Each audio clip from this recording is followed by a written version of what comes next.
Troisième et dernière partie de Politicien, votre rendez-vous politique dont le numéro de ce jour est consacré à la RDC. Nouvelle invitée, m'a rejoint Kodjo Ndunkuna. Vous êtes un grand soutien du candidat de la majorité, Emmanuel Shadari Ramadani. Vous êtes membre de la majorité présidentielle. Merci. Merci d'avoir accepté notre invitation. Que pensent les Congolais du retrait de Félix Tshisekedi et de Vital Kamerhe de l'accord signé ce 11 novembre à Genève, en Suisse? Jacques Kamboka, notre correspondant, a tendu le son micro à certains d'entre eux. On les écoute, on en parle après. Alors il faut dire que cet accord de Genève est vidé de sa substance, d'autant plus que le poids lourd de cette opposition ont pu retirer leur signature, notamment Vital Kamerhe et Félix Antoine Tshisekedi. Je pense que c'est une grosse erreur sur le plan politique qui va les poursuivre jusqu'à la fin de leur carrière politique. Il aurait dû, le cas de Félix Tshisekedi, consulter d'abord sa base. Savoir quels sont les désidérata de sa base par rapport, n'est-ce pas, à cette option de candidature commune. Après le retrait de Vital Kamerhe ainsi que Félix Tshisekedi, ce sont des grosses pointures de l'opposition. Cet accord, avec le retrait, reste une lettre morte. Parce que ces deux personnalités, comme vous avez suivi, ils ont des bases très solides. Ils sont représentés dans toute l'étendue du territoire national ainsi qu'à l'extérieur. Avec le retrait, nous risquons d'avoir une lettre morte. M. Fayoulou aura du mal donc à convaincre les Congolais dans les quelques jours qui nous restent. Je crois que toute chose de nature à perturber l'ordre public et à offrir les lits n'augure pas de perspectives intéressantes quant à la bonne marche de la démocratie au pays. D'autant plus qu'avec cet acte posé, l'opposition est en train de préparer les lits de son échec. Je crois qu'aux 7 acteurs ou aux 7 leaders de l'opposition politique RD congolaise de signifier à l'opinion tant nationale qu'internationale qu'en reste-t-il. Parce qu'en réalité, il est un peu malaisé de répondre clairement à cette question. D'autant plus que l'un comme l'autre candidat, ils avaient chacun déclaré ici qu'ils vont nous offrir, ou offrir à la population, mieux, un candidat commun. Mais ils ont fait ça le dimanche. Curieusement, le bloc autour de Fayoulou n'aura duré que quelques heures parce que le lundi, ça a éclaté. Et je crois qu'au nombre de ceux qu'il en reste, il y a une forte dose de désolation au sein de l'opinion nationale.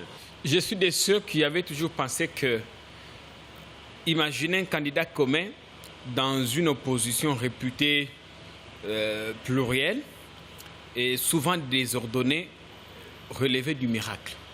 Je pensais pendant longtemps que c'était une vaste blague parce que connaissant l'égocentrisme de chaque leader au sein de l'opposition. Je ne connais pas comment les choses se sont passées, comment ils en sont arrivés là, mais ce qui s'est passé est vraiment honteux, lâche et totalement ridicule, en même temps que ça affecte l'image de ceux qui se sont rétractés, ceux qui pendant longtemps ont fait croire à l'opinion qu'il n'y avait que Kabila qui ne respectait pas les accords. Kodjo Ndunkuna, vous êtes membre de la majorité présidentielle, je l'ai dit, et les Congolais qu'on vient d'entendre déplorent la désunion de l'opposition. Vous, c'est de loin et amusé que vous regardez tout ça et vous frottez les mains en ce moment. Oui, mais il y a deux constats à pouvoir faire. C'est l'attitude ou l'exemple des mauvais perdants et des contestataires. Il n'y avait pas de machine à voter à Genève, il n'y avait pas l'ombre ou le spectre du président Kabila. Et voilà. Kabila n'était pas à Genève. Il n'y était pas. Mais bon, ça prouve que ce sont des personnes qui, chaque fois qu'ils ne sont pas à la tête d'une élection, vont nécessairement les contester. Toutes les élections sont mauvaises tant qu'on n'est pas élu à la tête. Deuxième constat, c'est que c'est une vieille stratégie du triangle nucléaire, décrit par l'honorable Kalombo, celui de prendre en étau à l'est, à l'ouest, au sud et à l'ouest le candidat.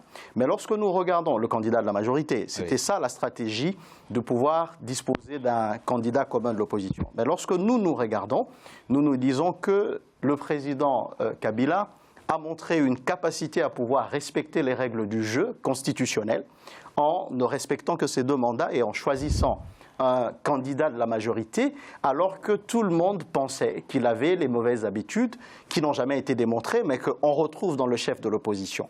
Ça, c'est d'une part. D'autre part, au niveau du FCC, nous avons construit progressivement les marches qui vont nous amener à la victoire, notamment... Nous avons déjà écouté M. Ndjogi qui a dit même en rang dispersé, Chadari Emmanuel Ramadani sera battu de toute façon par l'opposition congolaise. Nous avons déjà l'expérience des élections de 2006 et des élections de 2011. Nous savons, sur base de ces 2 élections, comment les Congolais de l'Est et de l'Ouest votent. Et M. Njoli a été vice-président de la centrale électorale.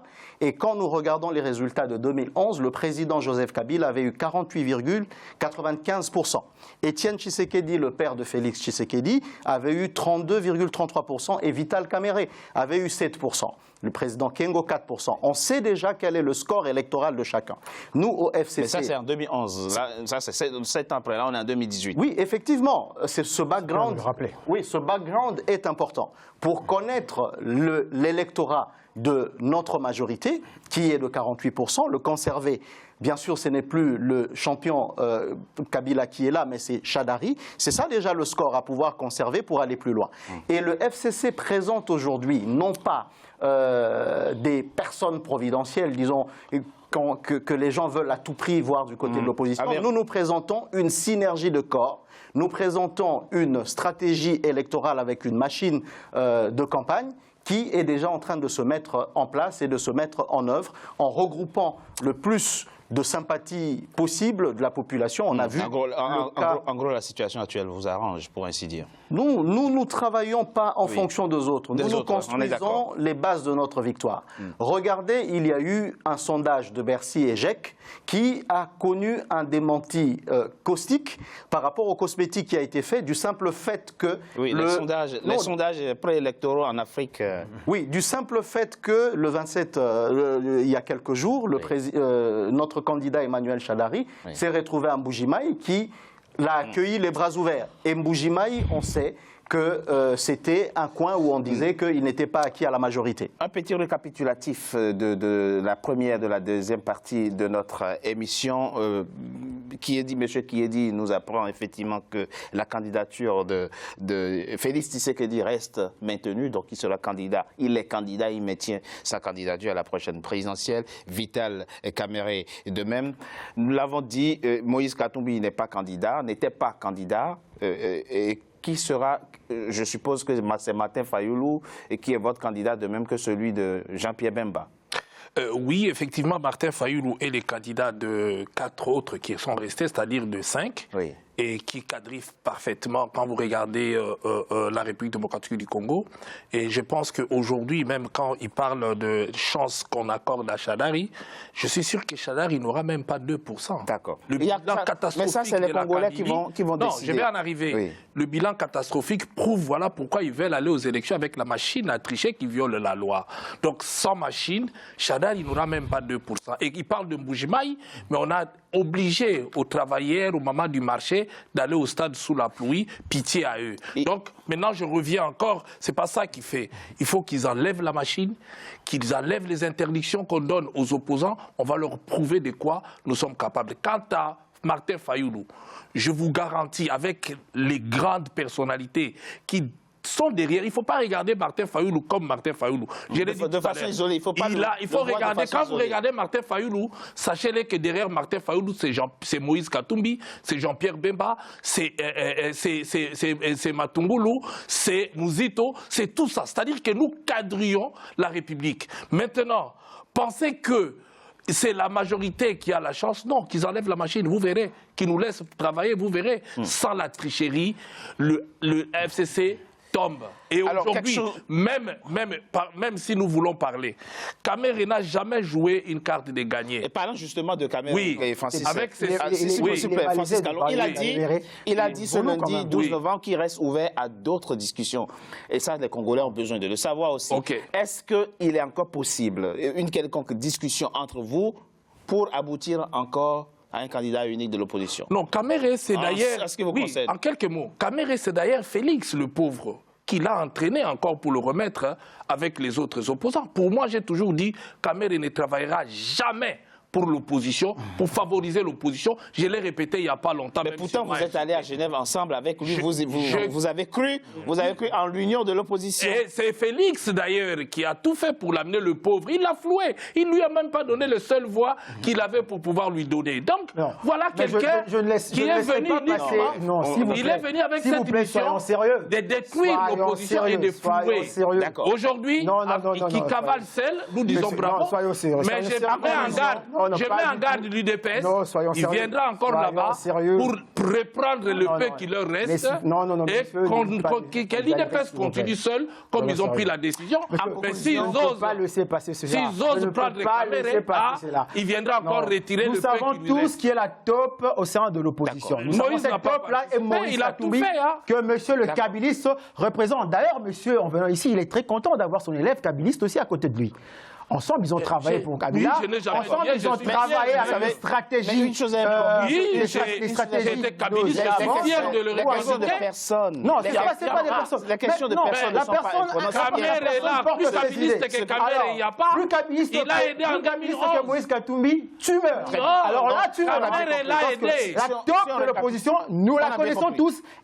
Elle porte le nom de Moïse Katumbi. Et nous lui donnerons, nous l'UNC, nous donnerons plus jamais l'occasion à l'instar de M. Kalombo ou de Katumbi de venir piller les voix, l'électorat que nous avons, qui est de 40% de l'Est. Je vous rappelle que le vote dans notre pays est sociologique.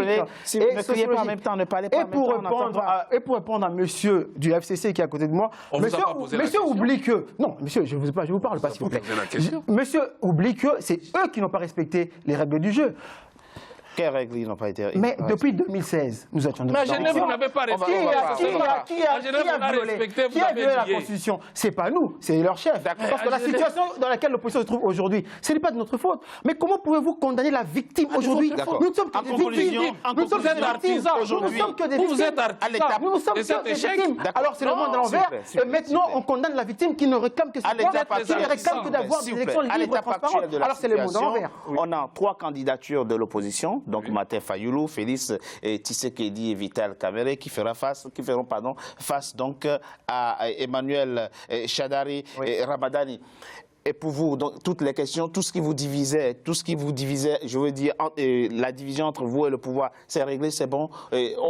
On peut maintenant espérer que sereinement, maintenant que vous avez réglé vos comptes et que la vérité est au grand jour et que de toute façon, vous n'êtes pas capable de vous unir, mais vous l'avez montré. Mais c'est pas grave, c'est le jeu électoral, c'est le jeu politique qui le demande. Maintenant, c'est bon, et les conditions sont, à part la question de la machine à voter, c'est bon, vous allez maintenant... Non, il y a la question de la machine à voter et du fichier électoral. Je crois que le kabiliste qui joue dans l'opposition a accepté d'y aller avec la machine et le fichier corrompu, mais nous disons que nous devons combattre la machine parce que c'est l'UDPS qui s'est prononcé en premier pour cela. C'est pas nous l'UNC. Nous avons marché avec vous. Nous avons marché avec eux contre la machine et contre le fichier électoral. Alors vous traitez l'UDPS de kabiliste aussi? Calmez-vous. Alors pour vous, tout le monde est kabiliste. Calmez-vous. Nous sommes décidés d'aller aux élections. Quelle valeur va-t-on donner à une élection organisée en violation de la loi? Nous sommes décidés d'aller aux élections conformément à la loi. Et nous allons combattre pour qu'on retire la machine à voter, qu'on nettoie les fichiers, afin que les choses puissent être ce que les Congolais attendent surtout de vous, c'est comment justement s'attaquer à leurs problèmes quotidiens, comment lutter contre la pauvreté, la déscolarisation, comment lutter contre les maux qui minent la société et même la politique au Congo. C'est le plus important. Maintenant, maintenant que vous êtes là, parlons de l'offre politique, ce que vous proposez aux Congolais, puisqu'on est à quelques jours de l'ouverture de la campagne électorale. Emmanuel, vous êtes M. Ndokuna, représentant et grand soutien du candidat Emmanuel Shadari. C'est quoi l'offre principale que Emmanuel Shadary propose aux Congolais? C'est quoi votre message? Qu'est-ce qui le particularise aujourd'hui parmi les autres candidats au Congo? Mais justement, nous sommes un pouvoir qui a déjà eu à faire ses preuves. Lorsque le président Kabila arrive au pouvoir en 2001, nous connaissons des taux de croissance de l'économie qui sont des taux négatifs.